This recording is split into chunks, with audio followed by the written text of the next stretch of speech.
आचार्य रजनीश ओशो जी की कथन, यही मनुष्य का नरक है। पश्चिम में एक फकीर था गुरजीएफ। उसके पास जो भी साधक आता तो 15 दिन तो उसको शराब में डुबाता। कैसा पागल आदमी होगा, नहीं समझदार था, क्योंकि वह यह कहता है कि जब तक मैं उसे न देख लूं जिसे अब तुमने डुबाया है, तब तक मैं तुम्हारे साथ कुछ भी काम नहीं कर सकता, क्योंकि तुम क्या कर रहे हो वह भरोसे का नहीं है। तुम्हारे भीतर क्या पड़ा है वही जान लेना जरूरी है।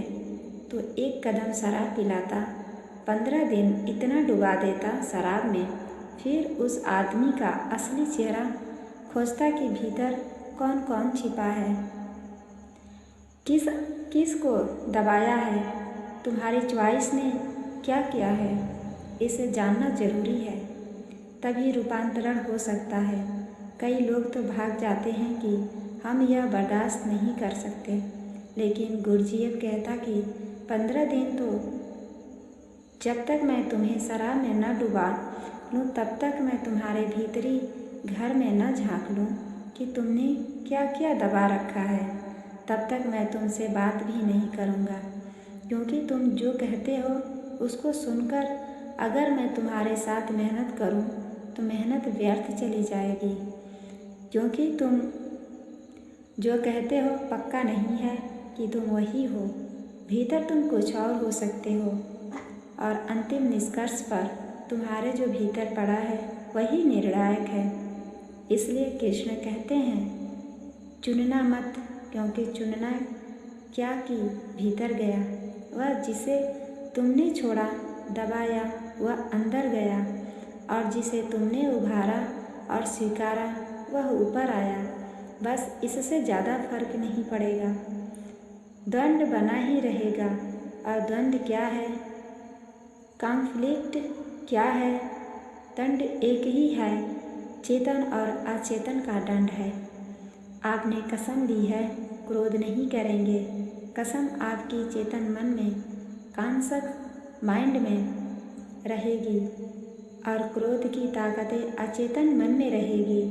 कल कोई गाली देगा, अचेतन मन में कहेगा करो क्रोध, और चेतन मन कहेगा कसम खाई है कि क्रोध नहीं करना है, और दंड खड़ा होगा, लड़ोगे भीतर। और ध्यान रहे जब भी लड़ाई होगी तो अचेतन जीतेगा।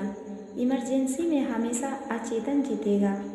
बेकाम समय में चेतन जीतता हुआ दिखाई पड़ेगा, काम के समय में अचेतन ही जीतेगा। क्यों?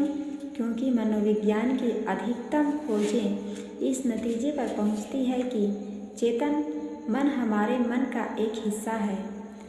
अगर हम मन के 10 हिस्से करें तो एक हिस्सा चेतन और 9 हिस्सा अचेतन है। 9 गुनी ताकत है उसकी, तो वह जो 9 गुनी ताकत वाला मन है वह प्रतीक्षा कर रहा है कि कोई हर्जा नहीं। सुबह जब गीता का पाठ करते हो तब कोई फिक्र नहीं, कसम खाओ कि क्रोध नहीं करेंगे।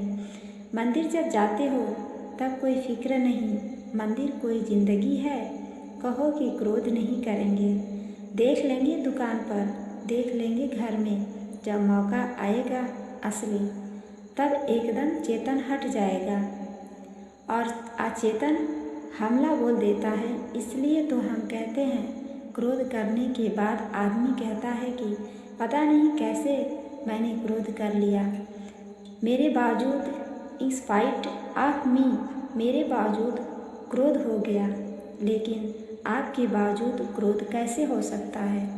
निश्चित ही आपने अपने ही किसी गहरे हिस्से को इतना दबाया है कि उसको आप दूसरा समझने लगे हैं कि वह और है, वह हमला बोल देता है। जब वक्त आता है वह हमला बोल देता है। यह जो दंड है, यह जो कॉन्फ्लिक्ट है, यही मनुष्य का नरक है। दंड नरक है, कॉन्फ्लिक्ट के अतिरिक्त और कोई नरक नहीं है, और हम इसको बढ़ाए चले जाते हैं।